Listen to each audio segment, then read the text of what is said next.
The Beluga XL. A true monster of the skies.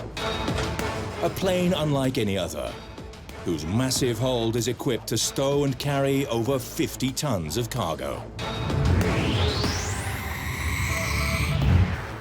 An odd-looking contraption shaped much like the whale it's named after. The Beluga XL is the result of a combined European effort. It marks the end of years of teamwork in all four corners of the continent. Now all that remains is to put together all the pieces of this extraordinary puzzle sequentially and on time.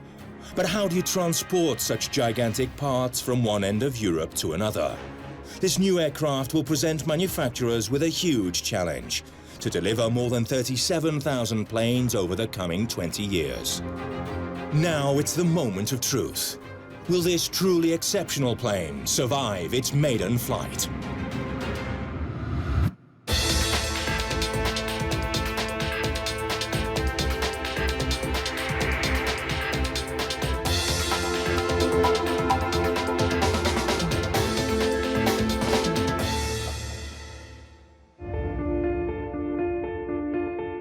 Toulouse, France, July the 19th, 2018. It's 9 a.m. This morning, hardly anyone is working in Airbus's massive manufacturing plant.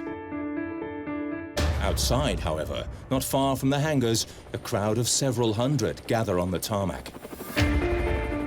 Every Airbus employee and all their European partners are here.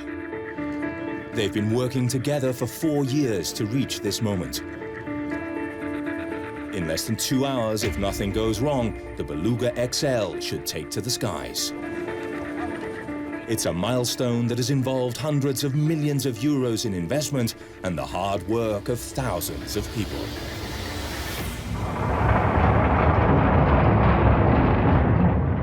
"9:30 a.m. Today, the Beluga XL is unveiled for the first time.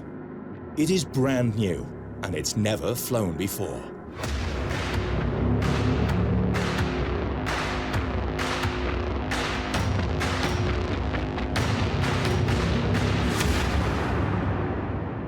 To manufacture this aircraft, Europe has become a mega factory. In France, Stelia manufactures both the front cargo door and the cockpit. In Spain, Aernova develops the tail end, specifically the rear upper panels. In Germany, De Harder is in charge of the upper fuselage. In Great Britain, Rolls-Royce supplies the engines, while Airbus in France is responsible for assembling the Beluga XL. And it's here that this giant Meccano model comes to life. The reason we chose a team comprising almost entirely European partners was not just to build the aircraft together, but also to be able to respond to and meet the challenge of costs and deadlines as one. Though, on the one hand, the Beluga is a 100% European project, it's also not uniquely so. Almost half the planet has been involved in some way, which is what's made this project so interesting. The cultural differences, meetings and conference calls in English and French, it's been a huge challenge for sure. The Beluga XL is one of the largest airplanes ever built.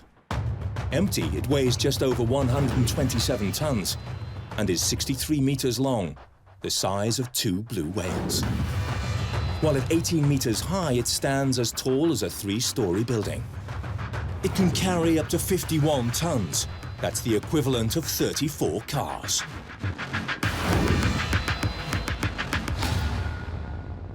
To reach today's test flight, Europe has been hard at work for 4 long years. Starting with Spain, where the Beluga's rear upper panels are manufactured. This is Berantevilla, where the Aernova plant is located.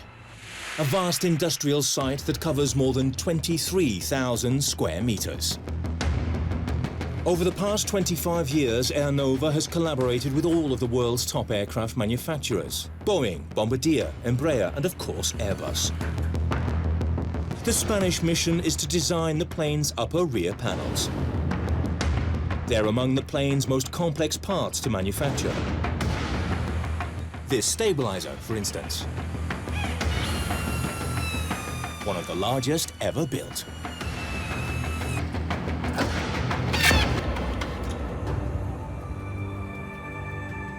Today, an extremely tricky operation that'll need to be supervised by the plant's chief production engineer, Luis Lizarduy.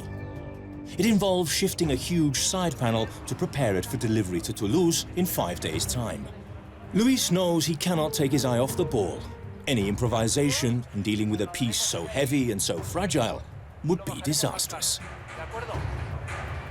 I remember the first time we did this. It felt like when you're dealing with something so novel, you're not even sure how to approach it. It takes a whole team to lift this huge part Air Nova has been working on for months.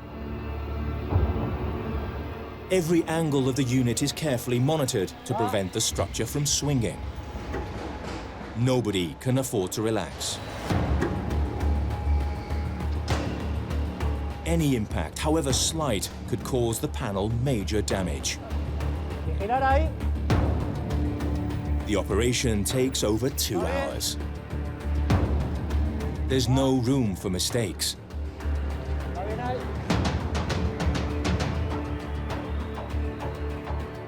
Extreme care must now be taken as the unit is positioned parallel to the ground.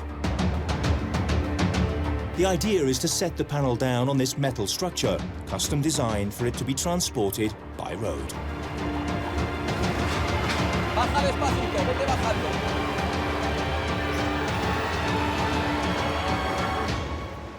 But the most complex part of the operation is yet to come, getting the panel all the way to France.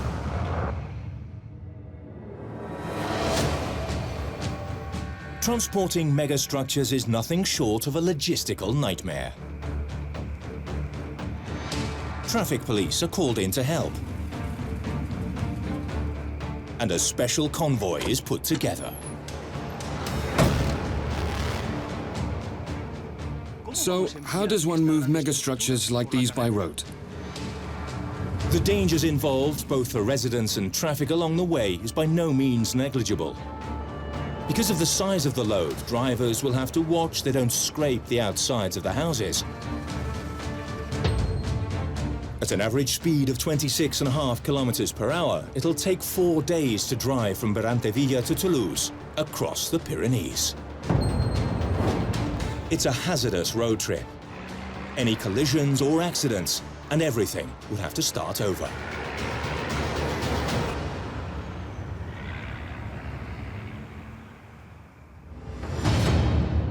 To get here, Airbus decided 4 years ago to create a working coalition unlike any other in the history of the aerospace industry. In 2014, as the program got underway, Airbus brought 1,000 of Europe's top aeronautical engineers to spend 18 months at their Toulouse plant.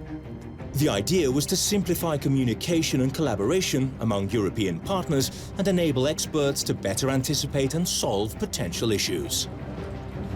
Direct exchange is the only way to solve problems. Everyone had to be free to talk among themselves. Design staff have to work alongside production staff. After all, what's the point of designing it if it isn't going to work? Although it would have been hard to work from Germany all this way from Toulouse, getting people to move there was a big challenge too. Structures, aerodynamics, materials, all the key choices were made together. The fact that we worked side by side meant we could help each other. Any issue raised by engineers or clients was dealt with immediately. It pushed the project along at an amazing pace, and I have no doubt it's been key to our success. The challenge, to avoid anything that might prevent timely delivery of the plane.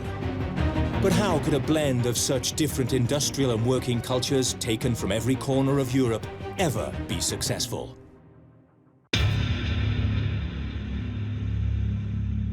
July the 19th, Toulouse. As the Beluga XL is towed towards the runway, the crowd of Airbus employees and partners on the tarmac grows.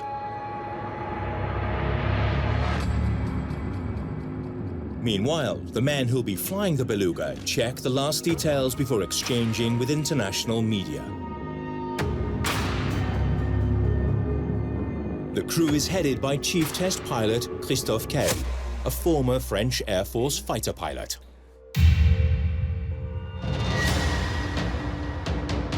It's 10 o'clock. Christophe and his crew head towards the tarmac. He's flanked by a co-pilot and 3 top engineers who'll be conducting in-flight testing. Behind the smiles, anxiety is tangible. What if something unexpected were to happen in the middle of this first flight? As the crew clambers into the plane through a trapdoor located on the underside of the Beluga, there is but one question on their minds. How will this plane, one of the largest ever built, survive its maiden flight? There we were, just the 5 of us. Everybody had worked extremely hard, and basically, that all led to this moment, the test flight. Today's flight is the result of a thorough collaborative effort. But what exactly led the Europeans to embark on such an endeavor? In order to understand why, we must go back almost half a century. It's the 70s, and air traffic is booming. To transport its plane pieces from one factory to the other, Airbus is using the Super Guppy. But the Super Guppy's potential is limited, and soon it can no longer handle demand.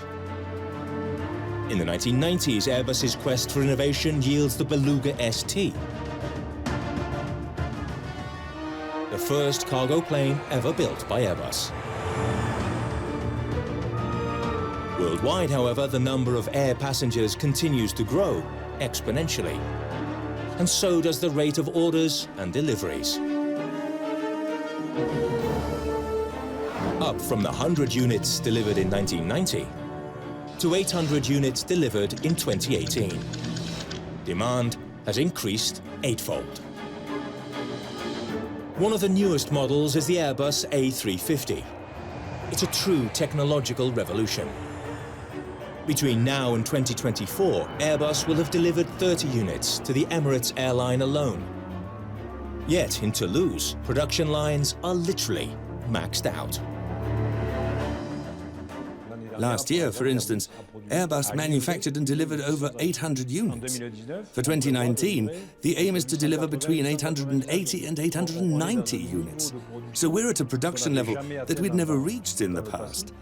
Our current production rate is through the roof.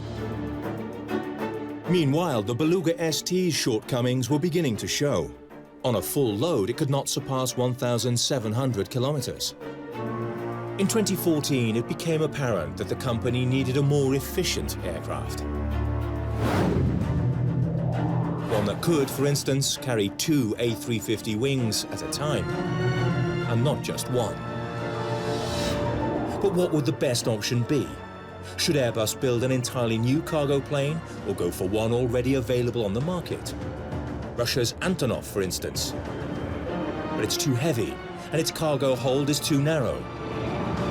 There's also the American cargo plane Boeing's Dreamlifter, but its hold isn't big enough either. Airbus even considers using airships, but it turns out they are too slow and too risky. Airbus is still hesitating. And meanwhile, the order backlog just keeps growing. A solution has to be found, and soon. In 2014, Airbus turns to one of its historical partners, De Harder, whose factories are based in Varel, close to Bremen, northern Germany. De Harder has 50 years' experience in aeronautics and employs over 400 workers at this plant. This is where the Beluga XL's upper fuselage is manufactured. It comprises 9 superhulls. The superhulls are measured out inside this 15-meter tall hangar with lasers to guarantee surgical precision. The pieces must fit perfectly onto the Beluga XL fuselage that's being built in Toulouse.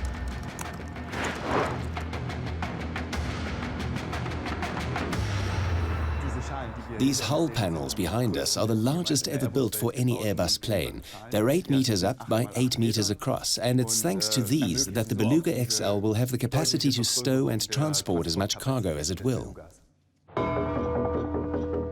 These semicircular parts are one of the Beluga XL's key elements.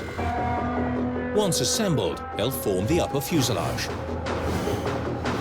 Here the challenge is to achieve a perfect curve on what is one of the Beluga XL's largest components. A fuselage that'll have to make its way to Toulouse, as did the Spanish parts. Tonight, a painstakingly slow 1,500-kilometer, 5-week journey gets underway. The first stage by road will be extremely laborious. Each container weighs over 15 tons and is 10 meters long. Should a container collide with a house or a tree, the contents would be irreparably damaged. Some road signs need to be removed. And occasionally residents woken in the middle of the night to move their cars. There are hazards everywhere. Back at the test flight site in Toulouse, the audience is holding its breath. We're less than 15 minutes away from takeoff. After 4 years of work, the moment of truth has come. The crew conducts the final pre-flight checks prior to the big moment. All 5 crew members are wearing parachutes.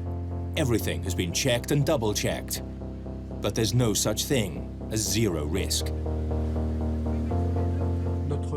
Though we all do our best to make test flights safe, there's no getting around the fact that on a maiden flight, whatever you do, there will always be some uncertainty.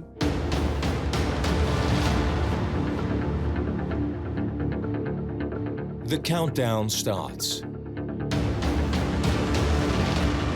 On the ground, technicians proceed with the last checks. In a few seconds, the crew will be alone on board.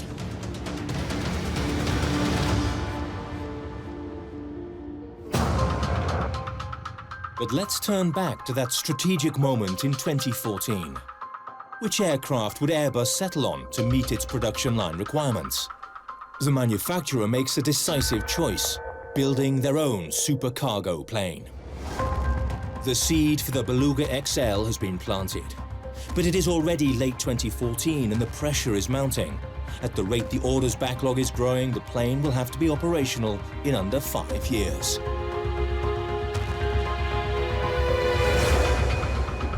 Rather than design a new aircraft entirely from scratch, engineers decide to build on the core of an existing plane, the A330. The Beluga XL will be an entirely updated A330. Hundreds of units of the A330 have already been built. All around the world, it's a model known for its robustness. It's a little bit like a souffle. Do you see what I mean? Imagine a souffle on a plate.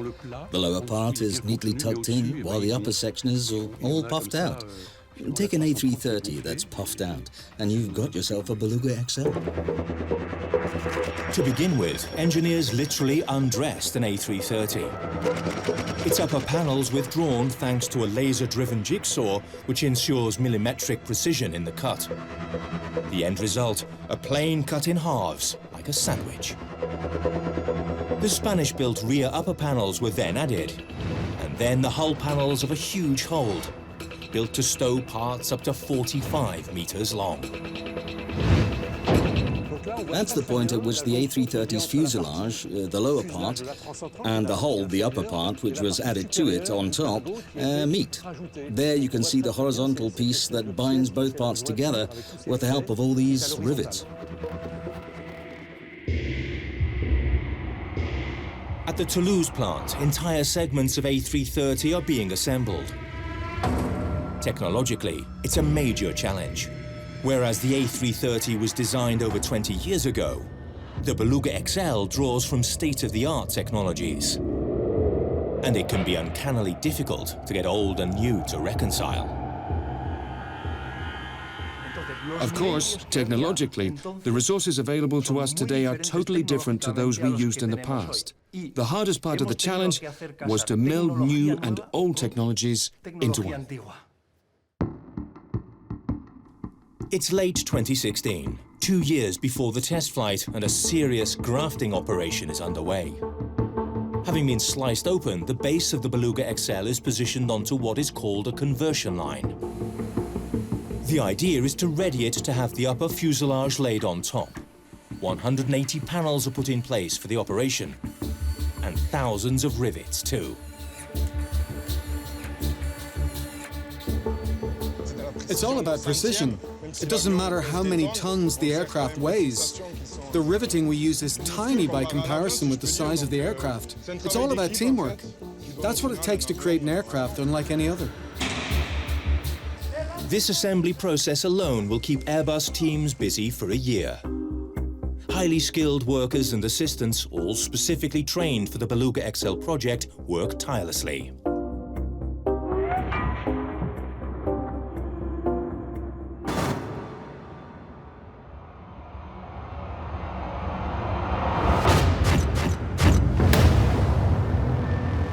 The plane's efficiency is going to rely on the quick loading and unloading of massive pieces, a process which takes place through the huge front door. 18 months to the test flight date. With Spanish and German teams working as fast as possible, the French team has to be careful not to fall behind. This is Rochefort on the west coast of France. It's home to one of the Beluga XL's best-kept secrets. Its cargo door.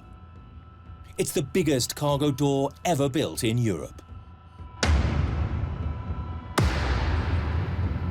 Airbus chose to have a front door. The nose of the plane will need to be parked directly onto the Airbus factory's loading bays.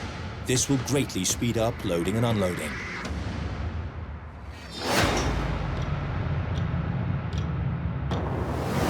"10 meters deep, 8 meters high. This cargo door weighs over 3 tons. That's 170 times the weight of a regular aircraft door.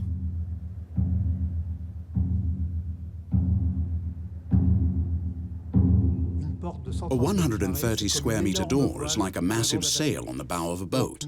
Obviously, we'll be conducting tests to ensure that when the door is opened on the ground, any wind resistance the aircraft offers does not become a problem.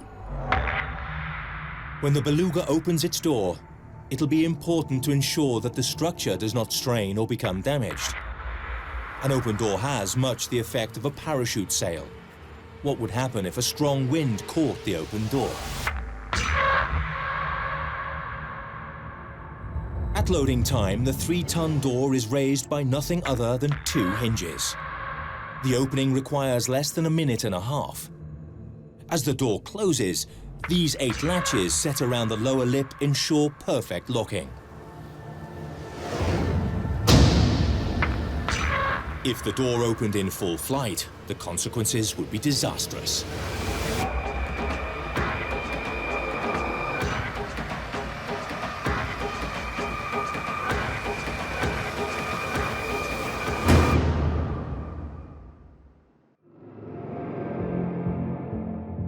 Toulouse, 10:20 a.m.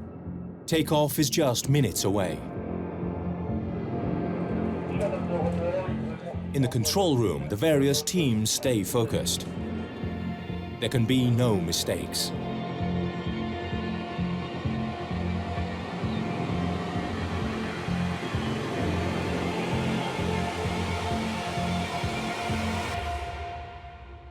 We were all extremely focused.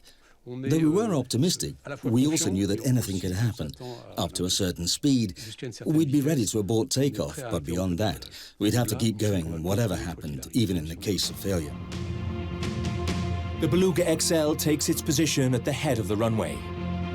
Yet in order to reach this critical point, the teams have had to endure a true logistical nightmare.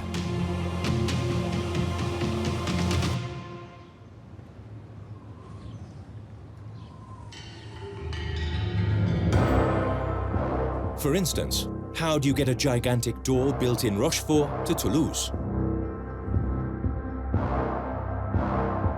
First, you work your way across town to get to the Rochefort River port.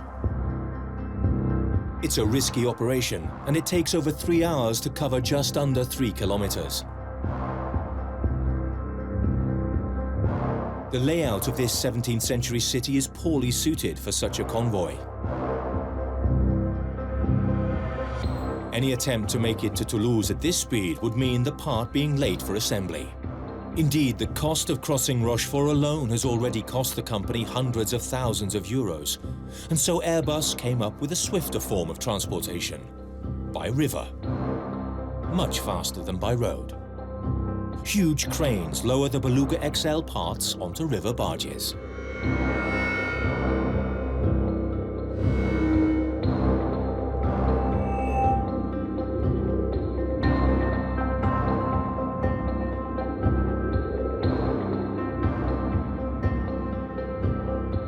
From Port of Rochefort, the barge heads down the Garonne River to Bordeaux. Then up to Langon. The final 200 kilometers to Toulouse are covered by road.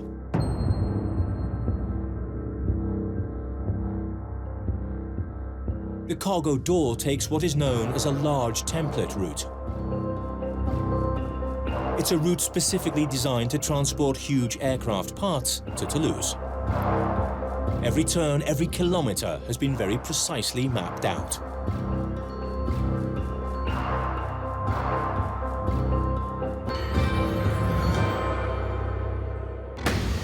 It's January 2017. We're a year and a half away from the test flight. All the Spanish, German and French parts have now arrived in Toulouse. It's time to finally start putting together the pieces of this extraordinary industrial puzzle.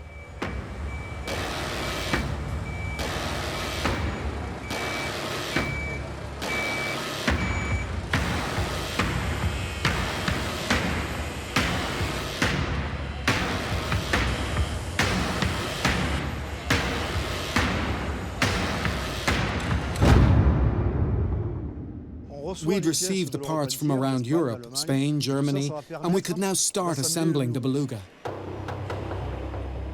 The time of reckoning has come for this giant Lego. What would happen if the parts developed in the various factories didn't fit the others perfectly?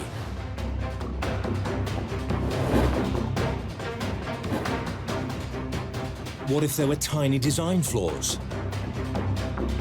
The slightest error would jeopardize the test flight deadline and, as a result, all aircraft deliveries for years to come.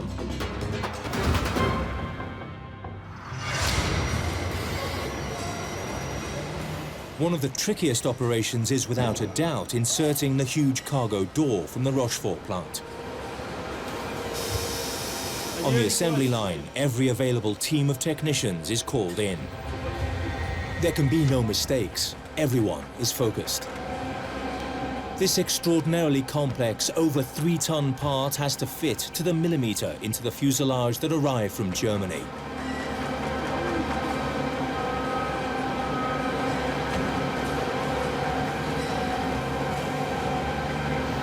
Work teams have to anticipate every type of connection: mechanical, electrical, and hydraulic. The operation lasts all morning in a particularly tense atmosphere. After months of calculations, tests, and adjustments, the Rochefort cargo door slips perfectly into the main structure manufactured in Toulouse.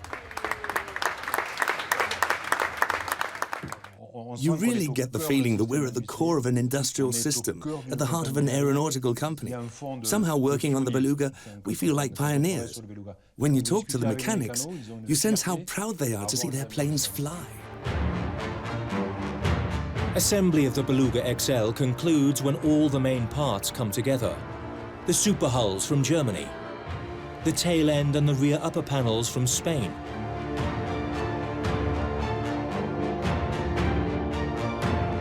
It's late 2017, and though assembly of the Beluga XL stands at 75%, one major piece of the puzzle remains to be fitted.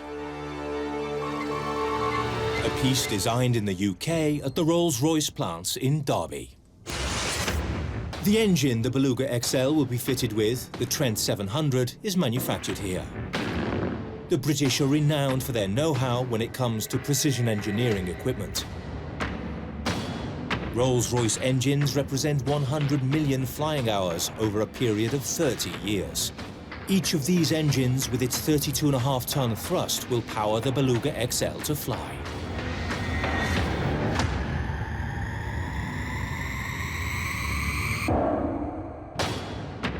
Once finished and tested, these engines will be sent to Toulouse and fitted as part of the Beluga XL assembly line. However, one question remains. How will these engines perform on the day of the test flight? Will they have what it takes to propel that huge whale, the Beluga XL, skywards? These gloriously powerful jet engines are almost 6 meters long. Each unit weighs over 6 tons. A well-tried and tested piece of engineering, hundreds of A330s are fitted with them. The Trent 700 has already clocked up 50 million flying hours. Now the engines have been fitted and the electrical circuitry installed. But the Beluga XL isn't safe to fly yet. In June 2018, a new cycle gets underway, stress tests.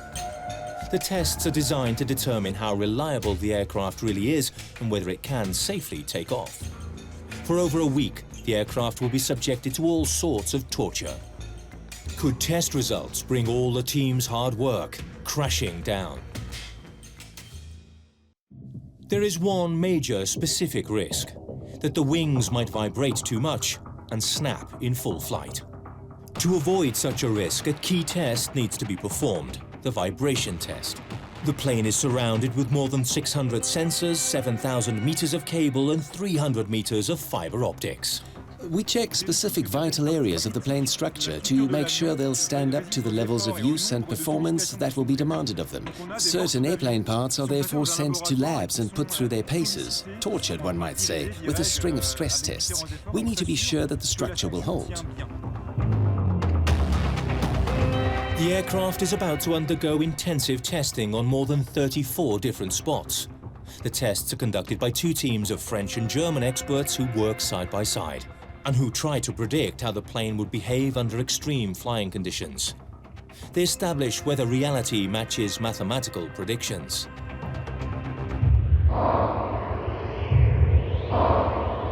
Basically, the plane is pushed to the limit. Just as top-level athletes undergo a thorough medical prior to a competition to determine whether they're good to run a marathon without injury.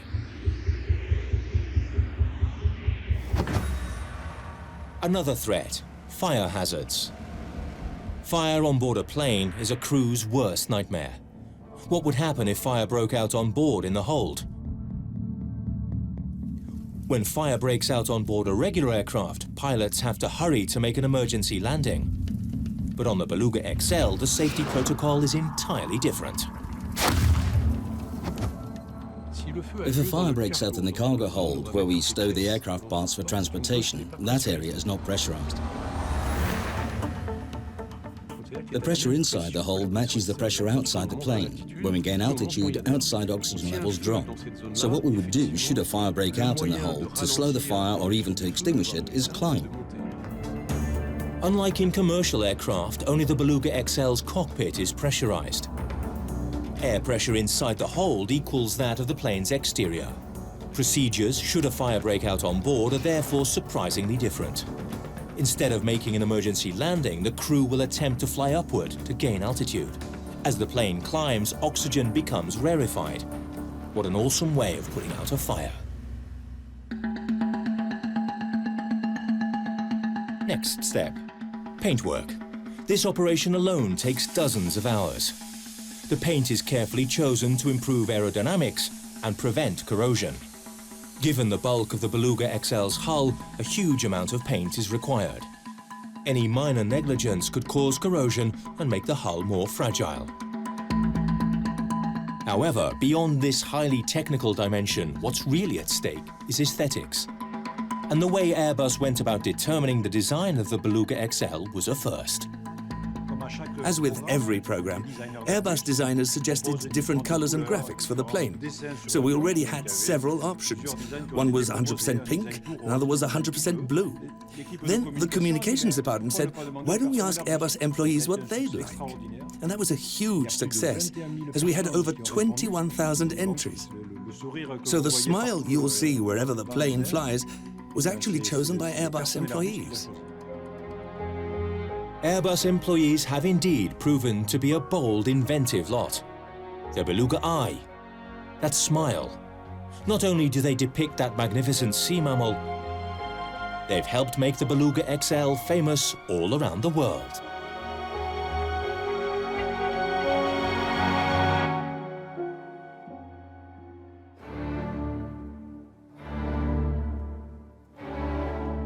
In Toulouse on this July 19th, every Airbus employee is holding his breath.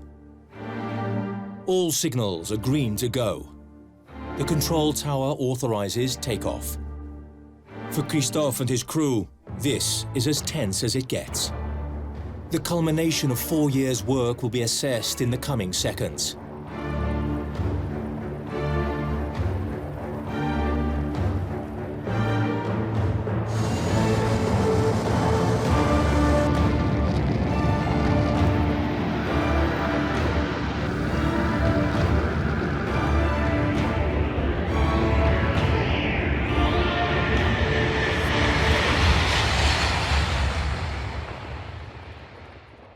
At exactly 10:30 a.m., the huge mass takes to the skies for the very first time.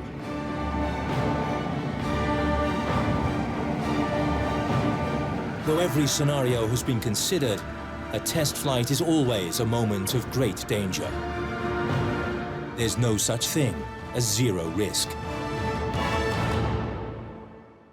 Nobody can ever forget June the 30th, 1994. That was the day the A330 had its test flight. A few minutes after takeoff, having set the automatic pilot, the crew conducted a simulated failure of the left engine. But as soon as the plane had banked to the left, there was nothing the pilot could do to bring the aircraft back. 7 people died, and new rules were put in place to make flying the A330 safer. There was a lesson learned too. Never take a test flight for granted. A few minutes into the flight, the Beluga XL looks to be behaving as well as would be expected. On the ground, however, engineers are on edge. During the summer of 2015, already a fair way into the program, test results uncovered a major stability issue. The impact the giant hump would have on the plane's aerodynamics forced the teams to think again. For without optimal stability, there was a risk that pilots might not be able to control the aircraft.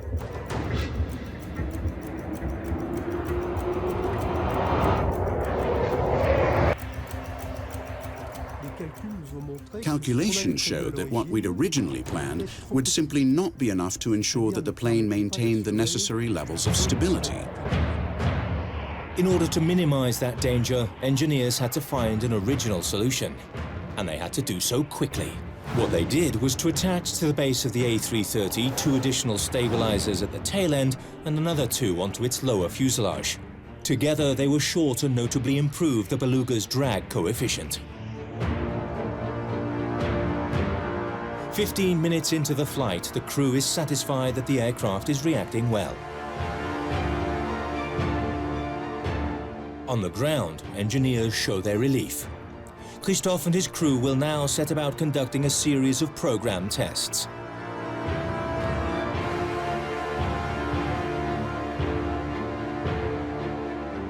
The pilots will force the plane to pitch and roll in order to test maneuverability. It's time to push the Beluga XL to its aeronautical limits. We're going to test the plane for speed. First we'll increase thrust, then we'll veer to the right, to the left, we'll climb, then go back down, and monitor reactions to make sure the plane is behaving as we'd expect. The idea is to test the plane's capacity at high speed. Pilots will also attempt to recreate critical situations, such as stalling in mid-air. Without thrust, the risk is that the plane might fall out of the sky. First, we force the aircraft to fly as fast as possible, pushing it up to its maximum speed. Then, we'd bring airspeed right down, pulling back on the joystick until we provoke the plane to stall. When this happens, the nose starts to dip. That's when we give it full thrust again. Stability, engine parameters, communication systems. Christophe Kehl and his crew successfully complete all program testing. On the tarmac below, the public is relieved and happy. They're watching the conclusion of 4 years' work flying over their heads. The Beluga XL can now safely prepare for its first ever landing.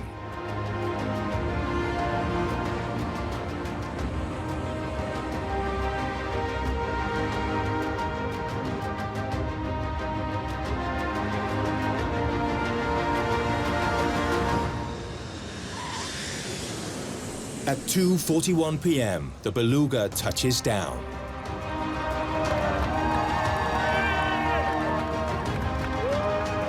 The XL taxis towards its creators. Frenchmen, Britons, Germans and Spaniards have completed the voyage together. That's a particularly intense moment. We've landed, we're happy, everything on the flight went particularly well. It's a beautiful day and we're standing in front of everyone, not just your family, but all those people who worked on this project for years and years.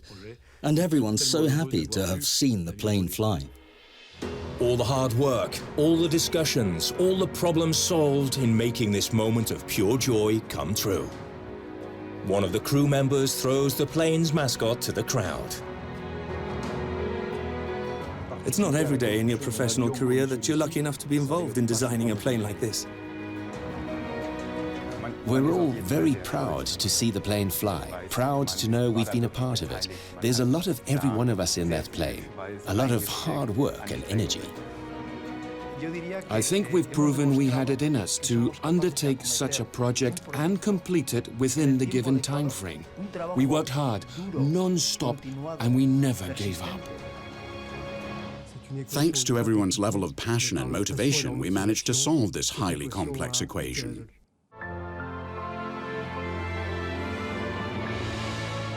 The Beluga XL is the product of an extraordinarily demanding challenge. Christophe Kehl knows this better than anyone, having been involved from start to finish. An industrial challenge, certainly, but also a logistical, financial and technological one too.